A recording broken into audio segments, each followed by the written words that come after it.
Hi, this is my review of the Firebrands, a sourcebook for the Ninja Crusade 2nd edition.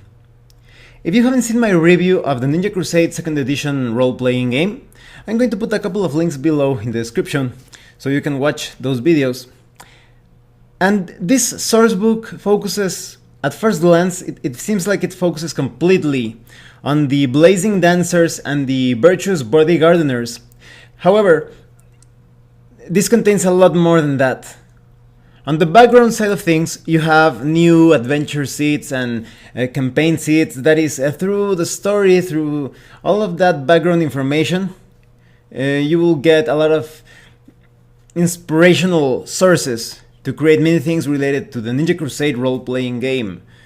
And on the more mechanical or rules-related side of things, you have new temperaments, new foci, new afflictions, new titles, new fighting styles, new weapons. There are a lot of things here to enhance any aspect of your Ninja Crusade adventures or campaigns. Now let's talk about the quality of the PDF. The quality is great. I only found like a couple of typos, but everything is very well organized, written and explained. The graphic design looks great. You have the awesome looking illustrations of the Ninja Crusade that seem to combine a comic book with oriental aesthetics that expresses the theme and the story of the Ninja Crusade quite perfectly. Now let's talk about the contents. Oh, and I forgot to mention, this is fully indexed, so you will have no trouble at all getting to the place that you are looking for. So the book starts in a very immersive way. The entire book tells the background information as if you were participating in the world of Ninja Crusade. As, for example, at times you will feel like a new recruit in one of those of the clans treated in this document. First you have a prologue, and it tells you a very interesting story. It's basically the background or base for an adventure included here. And I'm going to avoid spoilers as much as possible. This is going to be a light spoilers type of review because I think that a lot of things here can be used as secrets or as plot points for different adventures and campaigns. So I will avoid all of those key moments. In this prologue, you see the struggle of a ninja of trying to remain professional, sometimes called an aloof, during different missions. But sometimes, even unwittingly so, the ninja commits some beneficial mistakes. Sometimes they save the lives of others because they got tricked into doing so. But the party, the ninja that were saved from such, from different attacks and dangers, they still feel that sense of gratitude. So it's all about keeping balance within the mission. And also some more tragic mistakes are carried out during the missions. So this sends the ground for all of the things that will be revealed to you in this sourcebook of the Firebrands. And then we have in chapter 1, Dancing in Fiery Circles. This chapter is all about the blazing dancers. You have the history of them when they were known as the Odoriko, of how they had to endure many hardships. The blazing dancers are quite artistic in their way of life, but they are more on the art in motion side of things. They are all about performing dances and moving and expressing things, even their own attacks, and carrying out different maneuvers through their acrobatics and many aesthetic bodily flourishes. So you have a lot of details on their history, on how they are a very strong clan in that they keep their enthusiasm up. Despite all of their hardships and difficulties, they're always trying to manipulate the world around them through cheer and joy and the pleasure of art itself. They certainly endured many hard moments. For example, once they crossed this very vast desert And many of them died during such an exile because it is because they are so free in their expression and in their joy and happiness to be alive that many dictatorial figures do not like them. That is a trait of a dictatorship. The rulers do not like it when comedy is brought forth about their way of ruling or handling things. So the blazing dancers were constantly on the move, sometimes persecuted. And as I was telling you, during this journey across the desert, many of them died. They simply could not handle the heat. But those that survived, they developed their jutsu, their esoteric techniques, to the point that fire became a second nature to them. They were able to wield the power of fire as a form of protection and attack. So you have all of the details on their history and how they developed throughout the years, how they had to deal with that, I guess you could say, underestimation of their abilities when compared to other ninja clans. Because the Blazing Dancers are considered by some of the more arrogant clans as some sort of buffoons, I guess you could say, or jesters, but they are actually quite cunning and strong. They seek to drive people to what they consider positive causes or objectives. They take all of that enthusiasm and I guess you could say joy of people awakened during their artistic performances, and they drive them towards different, let's say, political and social objectives. And at the same time, they are quite effective in combat because they are performers and artists. They are in top physical shape and able to perform many surprising attacks, usually related to fire. And so you have details on how they get along with other clans, because for example with the grasping shadows and the recoiling serpents, they don't have a very good relationship. Most of all because the grasping shadows and recoiling serpents are a bit more sneaky and direct in their attacks and their strategies and tactics. They're all about killing the enemy almost immediately. But the Blazing Dancers are more subtle in a way and more related to controlling emotional power.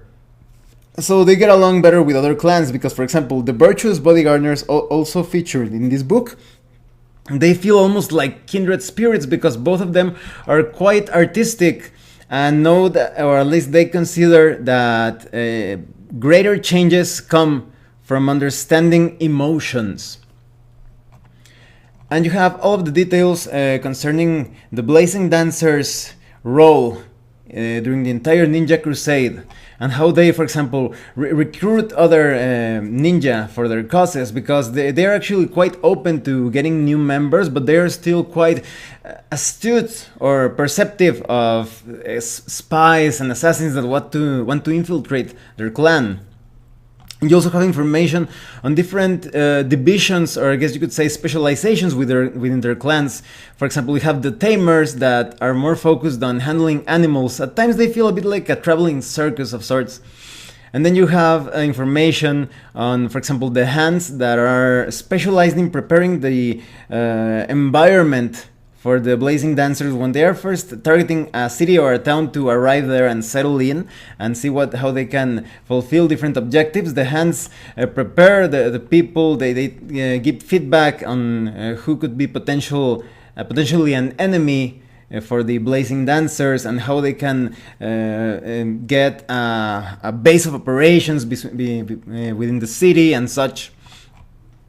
And you have, for example, different places that you can visit that are related to the Blazing Dancers. Perhaps one of my favorite places is this prison, let me see, find the name. Oh, here it is, Kokuryu. Now, the Kokuryu was once a very large, very big fortress prison, but it was eventually donated to a large sect of monks. And these monks turned this prison into a safe haven for many travelers. And even an entire area of this prison was dedicated to a group of monks who have taken a vow of silence. So this is a very interesting place to serve perhaps as a hub for different adventures, a place where the characters can gather and obtain information and perhaps meet up with different non-player characters. You also have some mythological elements or mystery elements in the stories of the Blazing Dancers. Perhaps you will find some opportunities to interact with dragons. You also have details on the Wuji theater that is also quite characteristic for the Blazing Dancers, considering they're kind of like a performer troupe of sorts. So here the Wuji theater could also be used as a base of operations perhaps, or maybe you could create some adventures when they are, some people are hiding something within the theater, or the theater has been taken by some rival clan, or perhaps by the empire itself. So you will have all the information here to, for example, have a campaign entirely focused on the Blazing Dancers side of things. And then in chapter 2 we have the Pierced with Beautiful Needles. This chapter has to do with the Virtuous Body Gardeners. Now the Virtuous Body Gardeners, while the Blazing Dancers are more on the art and movement side of things, the Virtuous Body Gardeners are more focused on a more passive art, that is the tattoos on their bodies that suddenly springs to life, that comes, that obtains some sort of shape or form in reality. These are ninja that can actually keep their weapons stored in magical tattoos in their bodies. So as you start reading about their history, you will notice that keeping things, an exact record of things that have happened throughout the history of the ninja clans and the empire is vital to the Virtuous Body Gardeners. One of their members was charged with keeping or tattooing another member with all of the records and information throughout history. And this was known as the Gakusha, that is the one receiving those tattoos, and the Horishi was the one drawing all of those esoteric symbols and keywords detailing the history of the clans. And even when, for example, when Gakusha dies, the skin of the Gakusha is taken. That seems a bit gross, but it's actually taken and preserved as sort of like a holy record of the information of what has happened throughout history. However, some of the Horishi felt as if they weren't valued enough, or as if their role was too passive at times, because they were just the ones writing all of this information, and because of certain background related events, they also felt like the information was, although objective, was too cold and devoid of the emotion of the moment. So sometimes they wanted to communicate that emotional content through the different stages of history. So there was this, I guess you could call it a crucial moment, where a village was attacked. And one of the Horishi, the leader of the Horishi, actually participated in protecting this village through a jutsu developed to give powers to the body of the ninja, or even to the weapons, through the use of these magical tattoos. And from then on, a new clan was born, which are the Virtuous Body Gardeners. So they are more focused on creating these magical tattoos that come to life, that because of all the emotional power put there or held together through the use of ki, they are able to summon many things through their tattoos. Something that I also like of the Virtuous Body Gardeners, and perhaps this is something that they share with the Blazing Dancers, is that there is a lot of emotional control. There were some moments, sometimes even when the lives of members of the Virtuous Body Gardeners were at risk, and some of those lives were taken, that they decided to act against that because the time was not right, and it would have brought many disasters and misfortune to the clan. So you can see how they tried to move on and using their tattoos as a way not only to carry out different objectives, but as sort of like a quest for enlightenment. It's also about controlling one's pain of mind over matter, because some of the Virtuous Body Gardeners have different piercings, and as I was telling you, tattoos, but they are placed in specific key pathways. They are not just placed because they look pretty there, they are placed there because they actually have a way of unblocking energy passages in the body and allowing them to better wield the power of their tattoos. You also have some mythological elements as well in the story concerning different spirits and demonic-like entities, and how the virtuous bodyguarders use their power to overcome these threats. I also forgot to mention that throughout the entire history of the different clans, you have non-player characters everywhere, so it's quite easy to build adventures around those characters. And so you have details on different sites as well. So many places that sometimes feel like a contradiction, or that there is more to them, because for example we have the drowned fields, which are basically fields of rice, but with the land so dry and usually so unsuited for being used as rice fields, it seems almost like a miracle or a mystical effect that it's actually quite prosperous. And you have other places that are a bit more like they contain a lot of potential to obtain different objects and information, but at the same time they are a source of danger, like the Tokatsu, which is the pirates' port, or the fields of the endless fray. Some of those places are actually haunted, so it's not uncommon to see in places where there were great battles and conflicts, to see ghosts and voices from the past. So there are a lot of adventure seats here, to use them as a sort of like a focus for campaigns around the virtuous bodyguarders. You also see how these virtuous bodyguarders have friendly and unfriendly relationships with other clans, but they are actually linked to a particular new clan, and I think that's a very interesting thing, to have like a battle between both of those clans, or perhaps an uneasy alliance, and we will get into that in a few minutes. So we have chapter 3, which is building flawless fires. Here you have all the new information to use related to the rules to better express the story through different stats and abilities. We have new temperaments, such as Child of the Wuji Theater, and its gift is Dancers Only. Being raised in a theater that brims over with joy puts color on the cheeks of children. Growing up in the Wuji Theater means the character has drilled over and over in the skills needed to bring joy to the world. So you get a bonus to performance, but you also have the trigger of the character doesn't handle a failed performance well, staying on stage longer than the crowd would like them to. And you have new foci, for example, and I'm just going to give you some examples because there's a lot of material here. You have new foci such as Tamer.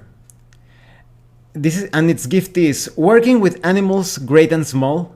Tamers create magnificent acts for the blazing dancers, so you have a bonus to performance when using animals in your acts. As you can see, this is a great way to express that specialization of being a tamer in the blazing dancers. And you have the trigger of these characters find it hard to act alone in many cases, leaning on a companion for performances and everyday life in general. You also have new afflictions, like for example, Joyless. The gift is the character has a hard time feeling joy from anything they do, no matter how beautiful their dance or expertly their art is crafted. And you have the trigger of having such a disposition makes the character hard to get along with. And then you have new titles such as Hero of the Commoner's Dream. The gift is Inks Only. The ninja has captured the hearts and minds of the people. Oh, by the way, when they refer to someone as inks, they are talking about the virtuous bodyguarders. So the ninja has captured the hearts and minds of the people, becoming more than a mere ninja. They are the embodiment of freedom itself. So they have a bonus to persuasion and empathy when dealing with commoners of the region. And the trigger is everyone knows the ninja, including the Empire. So for example, if the ninja are carrying out some sort of mission against the Empire, it's going to be quite difficult to handle things in a stealthy way or subtle way. And then you have new fighting styles. For example, you have the Artist's Eye, and this is for the inks only. The virtuous bodyguarders have a flair all of their own, on and off the battlefield. They see every battle as a test of their art, and overcoming obstacles has become a specialty. So you have different levels for different fighting styles, and here is Battle is Beauty. And let's take a look at the level 1 effect. An ink becomes a hurricane of death and destruction on the battlefield. On a boost, while attacking, they may immediately make another attack on a separate target within close range. And you have information on different levels. Most of them are more powerful versions of the first levels, but they also have some other effects. And then you have the Fox style. Fighters use this style to turn their opponent's expectations against them in order to quickly escape or deal a wound more serious than anticipated. Now, what I like of the Fox style is that I think it's very good or very well suited for failed diplomatic encounters, because this is all about acting before your opponent, even before weapons are drawn. So for example, you have the back to 1, and the level 1 says, a battle reaches the next level at the moment that one of the combatants draws their weapon. The Fox, however, can often keep this from happening. When an opponent attempts a prepare action, the Fox may reflexively react to stop it with a speed plus fighting roll versus the target's might plus speed. So this is basically a way to act before your opponent, and as you go up in levels, this becomes even more effective. So you have different new strikes and kicks, different ways to use some other, for example, animal or insect based styles, such as the Scorpion style. Scorpion fighters hail from a rare school. They are taught to fight primarily using close punches and kicks, although they also receive training in rope weapons for distance fighting. So here you have the Blood Strike, and level 1 is Scorpion fighters push themselves beyond what other styles can do, allowing them to strain themselves to hit harder. The ninja may actually sacrifice health to increase their damage on a 1-for-1 basis. So you have different attacks related to that style. And on the new weapons department, we have some very interesting ones, such for example the brush bow, which is basically like a giant brush, or yeah, it's basically a giant brush to like the ones you use to paint things, but it also works as sort of like a quarterstaff. And you have also other things like the rope dart, which is simply that, a dart at the end of a rope. And you can use it, and some of these styles are more suited for this type of attack, which is quite tricky and situational. And then we have details on new styles. For example, you have the new 99 styles. For the inks only, you have the Horimono. The tradition of Horimono is one that hails from the Ink's days as servants to the Living Chronicle. It is a special tattoo that infuses ki into the ninja's body and cements a moment in their life that they can call upon for additional strength or focus in times of need. So you have all the details on acquiring this Horimono. And let's talk about rank 1 of level 1. The first. The ninja receives their first Horimono dedicated to an important point in their life.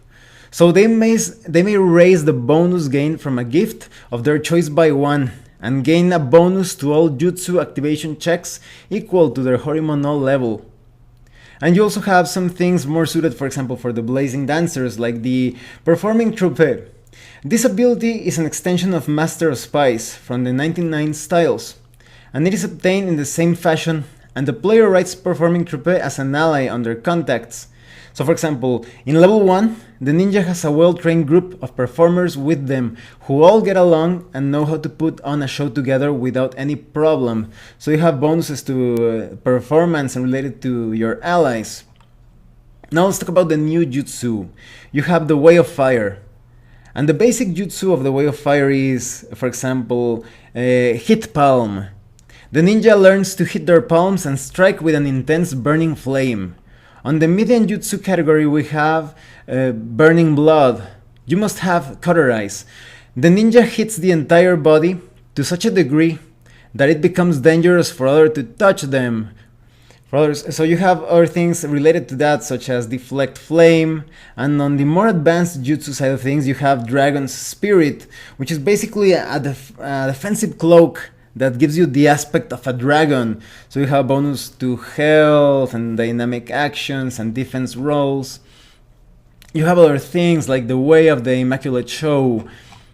You also have the Way of the Inked Skin, and I like this one quite a bit. It's basically tattooing chains on your body and then using them They become three-dimensional objects that actually damage your opponent, and you can easily create storms when used in an advanced form that is a storm of chains.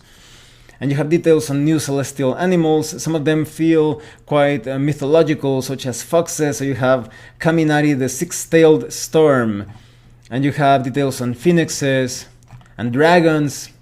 And all of these creatures could serve as antagonists or allies, I guess it depends.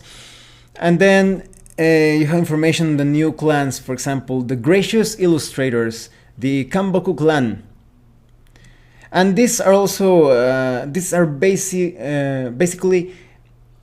artsy ninja that create the future through their strokes when painting things using those giant brushes.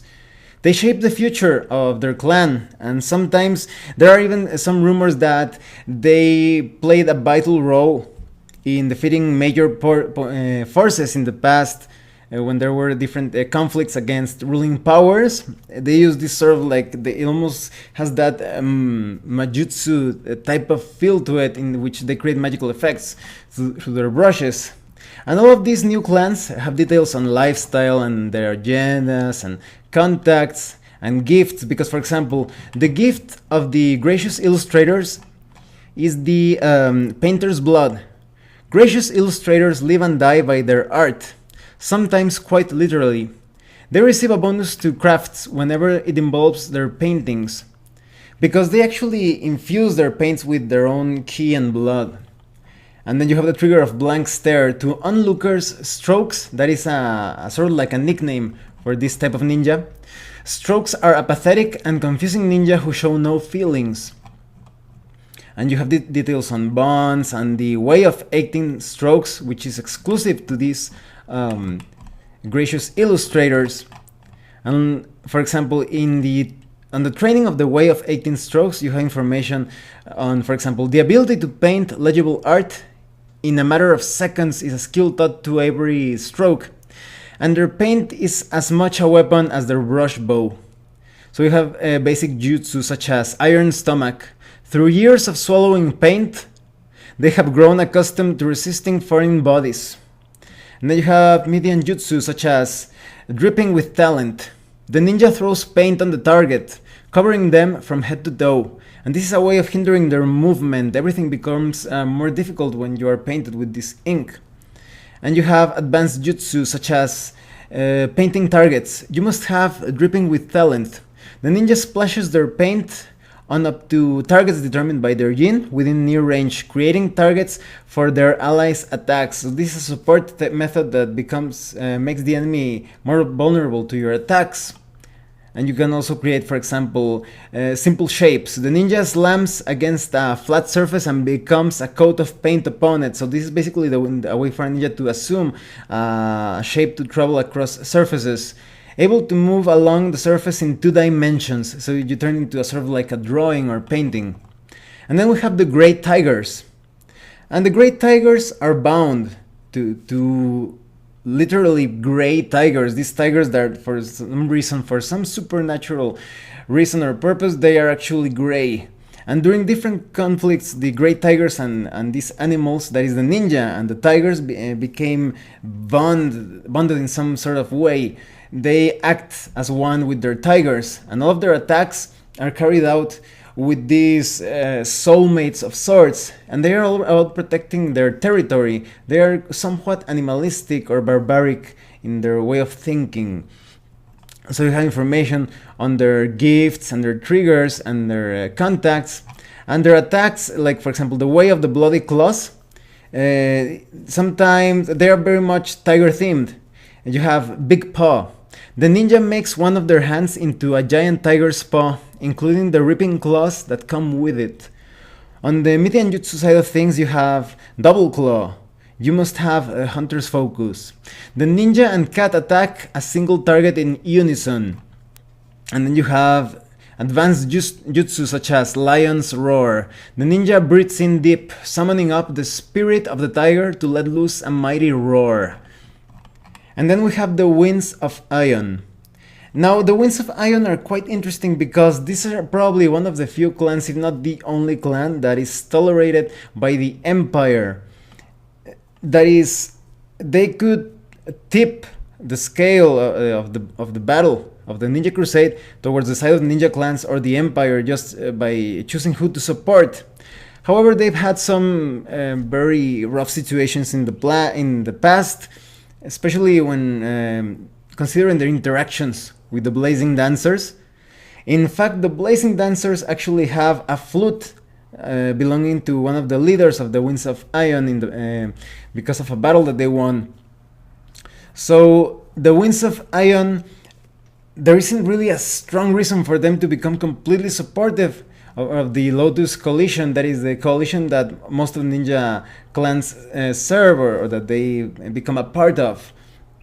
And so this is this clan that is able to manipulate the tunes of their instruments feels a bit like a wild card in the greater scheme of things.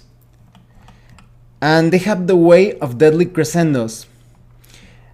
And on the basic jutsu side of things, we have Fine Ear. This jutsu may be triggered reflexively when the ninja hears a noise.